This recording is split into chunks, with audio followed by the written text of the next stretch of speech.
Drop-down menus and context menus have a very certain native feeling inside mobile application, and the reason is that these are usually using native components to render a cool overlay UI component or something that pops out into your face. With React Native, this doesn't work out of the box really great, but recently I came across a library called Zeego by Fernando Rojo, which is actually already a bit older, but I just had to share this with you because it works so great. At first, I was a bit confused about what Zeego actually is because there's no real images. There's a great talk that you can watch from Fernando Rojo, and he's also been part of the Rocket Ship podcast. I had him on as well. Basically, there are two things we want to look at. So we want to look at the two components because they're actually quite different, and I just recently understood how they work. So let's see how we can integrate them and what this actually does in our application.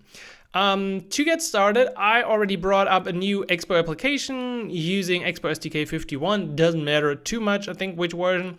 And I'm running this on both iOS and Android emulator. So we're going to see both in action. It looks, in my opinion, a lot better on iOS because there's just no same concept on Android that does look as good as it does here. However, this new template here comes with some code that I actually want to get rid of.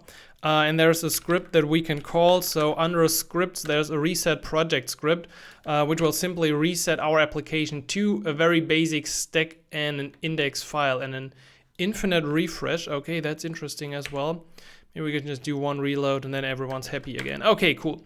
So now everything's under app example. I can remove this because we don't really need that. And under components, we also don't really need that stuff. We also don't need the hooks for this example or the constants. We'll want to clean this up. Now, if you want to add Zeego to your project, you're going to first run npm add Zeego or whatever package manager you're using. You could also use Yarn. Then you go ahead with the installation of React Native iOS context menu and React Native iOS utilities for iOS, and for Android, you're going to need React Native menu. This also won't work in the Expo Go application, so we're going to do a pre-build. That shouldn't be a problem. Maybe at this point my video on all the different builds of Expo is out, so go check that out. Otherwise, simply run npx expo run iOS or Android and you're gonna have everything in place. Now, let's see how we can get started. And as I said, we're gonna take a look at the two things. So we're gonna look at drop-down menu and we're gonna look at context menu and how these differ, because they're actually like completely different UIs, but they still share the same setup. So to get started, you see, this is where I got lost initially. So I got through the getting started. If you're on older versions, you might have to use some build properties. We don't. You need to do custom development client. Yeah, that's cool. And then it drops down quickly into like using Solito or adding Dripsy and create your primitives. And there's actually, I think this is a bit confusing and we just want to do it in a really easy way. So let's create our own drop-down menu component. Okay, so I will call this drop-down menu.tsx here.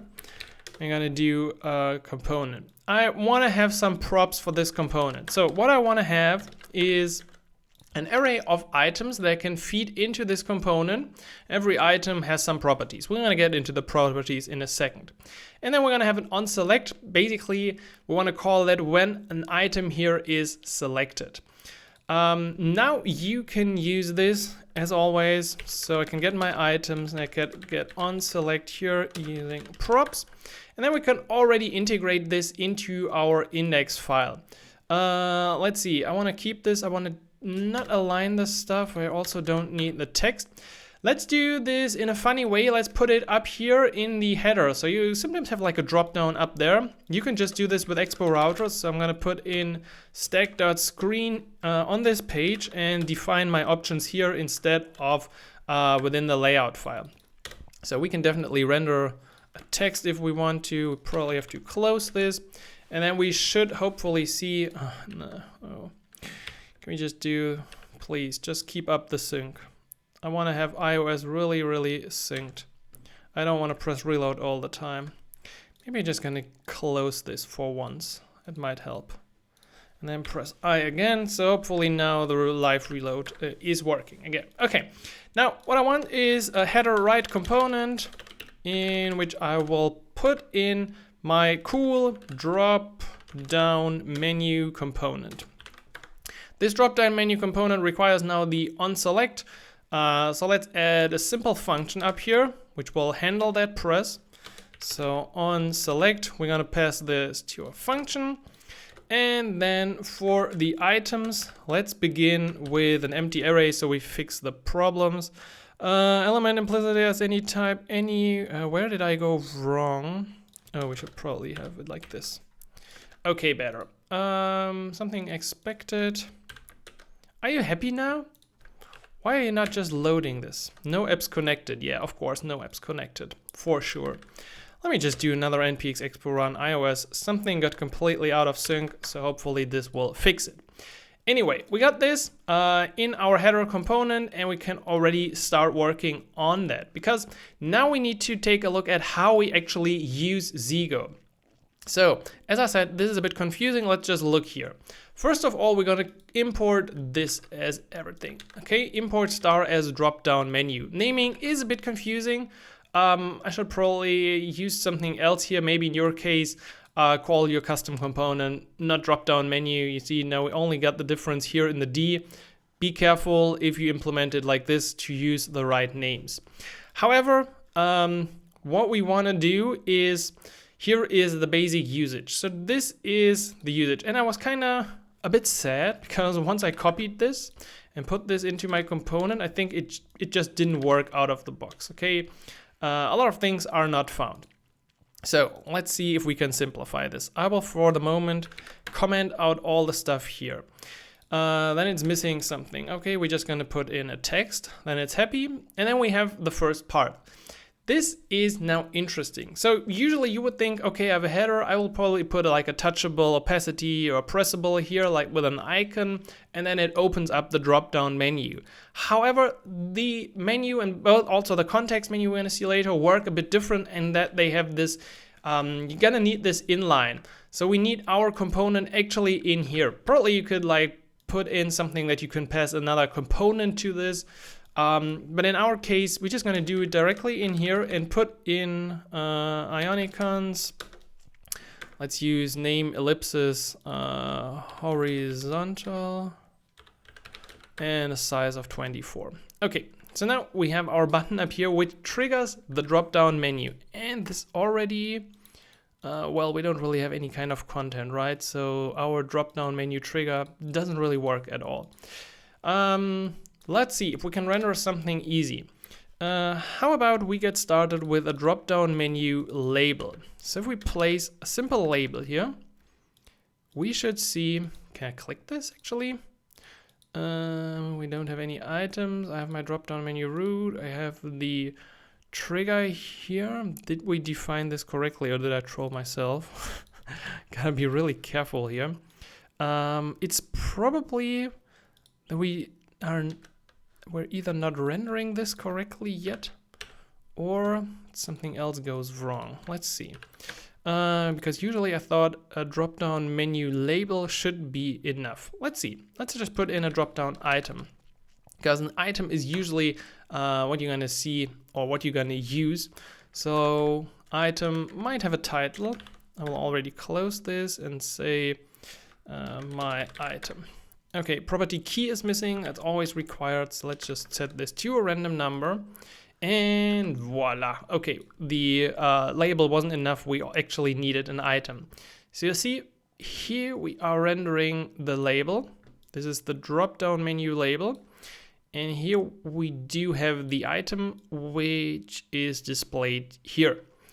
I hope that makes sense. This is a drop-down menu. And you can also see this if we open up the application on Android. Cannot connect to Metro. I would say you can. We might have different opinions about that. Let's see. Okay, Android, clicking here and it opens my Android.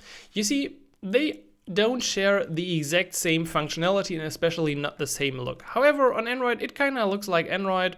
on iOS, we also have the additional labels. So you always have to be a bit careful and check out the documentation, which of the different components. So you can see, let me put this here. Now you can't see it anymore. Where is this? Okay, so you're gonna have to check which of these work exactly on iOS, Android, or even the web, because most of this does work on the web as well. Now let's complete our example of this drop-down menu. I think this is pretty cool. This is just a native iOS menu and you can do a bunch of customizations. In our case, let's say we want to define a little array of items. So let's go back here to my item, and I can now specify one item is like about the app. It has an icon and an Android icon. Where do I get these items from? Good question. That's what you should ask. So on iOS, you can actually use these SF symbols. Okay, so for icon, for example, I use info circle. If I look this up, this is this item. And you can just find the items here. There are a bunch of, I don't know how many, like a few thousand items. For Android, what's the icon? Android, that's a good question. Let's see, we can go into the item icon. For iOS, Android, use the respective platforms' names as the prop.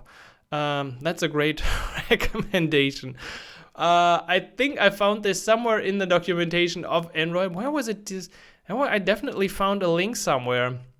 I think Fernando added somewhere a sneaky link to the components, custom components. Nah, not here.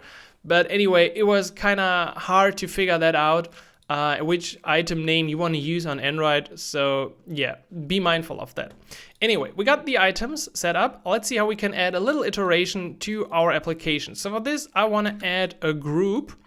So we can do a drop-down menu.group. Okay, so everything we have starts with a root, then we had the trigger. Now everything is wrapped inside the content, which is the actual menu, and a group just has like a little separation on top and bottom. Here I could simply map through my items, create an item for every element in my array. On select, I would call my onSelect function. So we would actually get the event up here and could handle this in the parent component. And then we just use the item title and the item icon. Okay, let's hit save and let's see. And voila, we do have this nice application. I should get the locks down here. So trigger press 1 and trigger press 2. And we do see we have a little separation in that list. If I check it out here, we see, you know, Android doesn't have a great concept for this kind of popover. It looks like this. The icons are also horrible. You can also, by the way, use your own images, so don't get mad about these items, but this is just what you get. What could we do as well on top of this? We could also create our custom component or a custom version of this. So if you don't want to use it like this, you could go ahead and define some item props like this. This is taken straight from the documentation of Zeego, and then you could create your own like galactic menu item using the create function. So this is a really important piece here. This has to be called, and then you can create your own item. You can pass the props or whatever you want. And with that in place, you could now simply create your new item. Let's do another group below this. So drop down menu, do we use lowercase here? Okay, drop down menu.group. Okay, and I will put in my galactic menu item. And oh, this instantly shows up. I didn't expect that one. Whew, that was nice, Fernando. Okay, so you see, you could also potentially create your own, which then helps to inject your own styling, to customize these items. Or you could have like, what did I prepare? I also tried to use like a checkbox item where you could update the state. So we see now we have the item here with the checkbox. And a little question. So there's a lot you can do with this. This is a drop-down menu. I click it, it opens, it uses a trigger, and you can still put this, although like you need the trigger defined here in the root, you can still now integrate it nicely into your other pages like this. If you create it as a component and pass it in the right places and just have like the trigger component included in it. I also use this in a ChatGPT clone, like when you press on the header, it opens up a nice drop-down menu. Okay, now the second thing about Zeego, and maybe the one that's even more impressive to me is the context menu. The context menu on iOS happens when you do like a force touch or a long press. I think it's more like a force touch, not just a long press. And then it pops out and opens up like a preview of something, and then below there's a little menu as well. This just looks unbelievable good, and we're gonna implement this now. Let's do another component. So I will call this one image with context.tsx. React Native functional export, and then in my index I will just place it in here, image with context. Cool. Let's hit save, and then we have our image with context. What a glorious component. Okay, let's get started by importing star as context menu. And the cool thing is that this follows pretty much the same setup like we had before. So once you understand this, it becomes a lot easier. So you can now go ahead with context menu root. This is the wrapper. You're gonna have a trigger. So you're gonna have context menu.trigger. And within the trigger, I will now place a pressable component which holds a React Native image. I'm gonna set the source to, whatever. Let's see. Can we just hit save? Okay. And this should actually be enough to, open this. So you see, it tries to do something. It's like, I want to do this, but I don't have any actions. That's because we haven't defined any kind of content for this. By the way, let's change this to a nice galaxy themed image. So I want to use this one here from the new project Launchpad. Okay, this looks dope. All right, we can leave the trigger and we can go into the context menu.content. And by the way, we could have passed this image here easily through with, like, if we would use props up here and then pass it to the component. Okay, that would be pretty easy. Now the next thing we need are the items again. So let's do context menu item on press something, and we have context menu dot item title, and then let's just close this for testing. And this also usually requires a key, right? And we don't want to define the on press. Okay, so let's see. And I love this. I just love this. I don't know. I've fallen in love with these context menus and what you can do. So by default, it will use this as the preview and it shows the menu. How does it look in Android? Well, not as good as it looks here, but it actually works.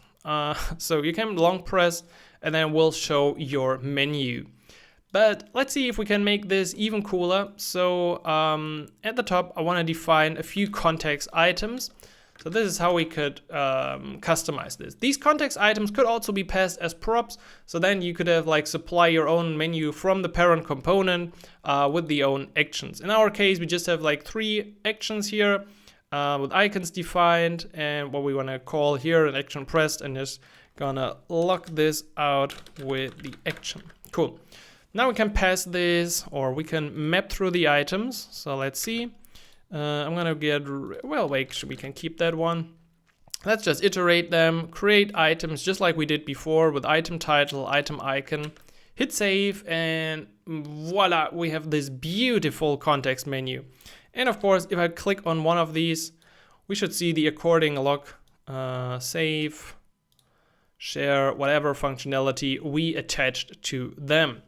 What else can we do? There are a few more things, or actually 2 more things I wanted to present to you. So this is the basic functionality of the context menu. Again, drop down, context menu. They share some similarities, but the context menu is just so great with the background blur and stuff going on. This is really, I'm so in love with this. You can actually also have, what I said before, your own images.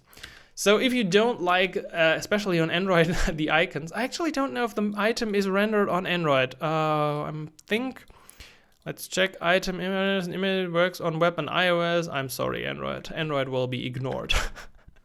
That's tough. That's tough for Android. Okay, let's see. So if we had another item with a title and an item image using source, we could actually see that this is rendering Mika down here. So it is rendering the image from that URL, which we have here.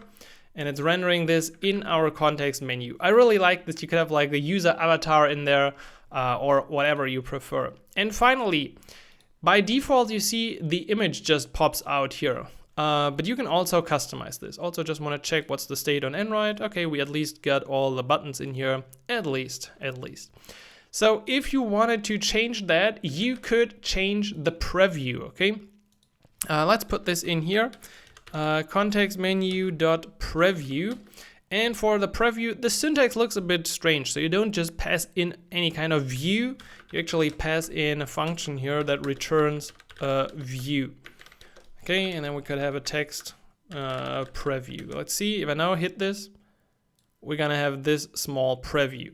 However, this allows you to do basically whatever you want to do. So you can now style that to your needs. You can just put in any kind of styling specific with height, colors, and text styles. And as a result, you could have a preview like this. This usually doesn't happen. But for example, on the ChatGPT app, you can like do this force touch on an old chat and it will open up and show you like the last chat messages, like the chat view. Maybe this even works on WhatsApp as well. It's just a cool functionality on top of all the other cool functionalities of Zeego. So this already brings us to the end. Also, I think preview not working here on Android. Let's see, what is this? Renders a custom component, is visible on iOS, requires passing a function as a child. Yeah, probably nothing about Android. So these are the general functionalities of Zeego. Drop-down menu, context menu, Android, and also iOS, drop-down menu and context menu. I think these give your app really a great native look and feel. You've maybe seen this in Evan's demo at the ReactConf, where he shared like the React server components demo and had like these native components. Pretty sure he used Zeego for that part as well. There are a few more things about Zeego that I just want to mention. There are different properties and stylings. We couldn't talk about everything in here, so check out the documentation on these. As well as for styling, you can create custom components. That's what we did using the create function. So this is where we took that initial code from. And you can also use something like Dripsy or Tailwind CSS to further customize your components and styling. However, these examples get quickly out of hand, as you can see, and I didn't want to confuse you with all of this code, but I just want to mention it so you could use it with Dripsy or use it with Tailwind CSS. I think this looks actually pretty cool if you use the create function with Tailwind or native wind. Then it becomes like this pretty cool that you can combine this and piece the things together. I think Fernando is always putting a lot of effort into making this possible and like giving you an experience that matches anything you've used before, so you don't have to like learn something completely new.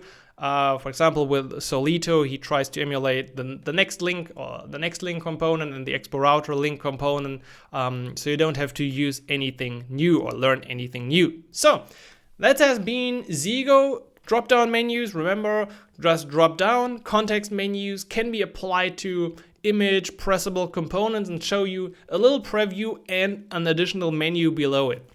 Personally, I've fallen in love with this completely. I think especially on iOS, this just looks amazing and gives your application a real native flair.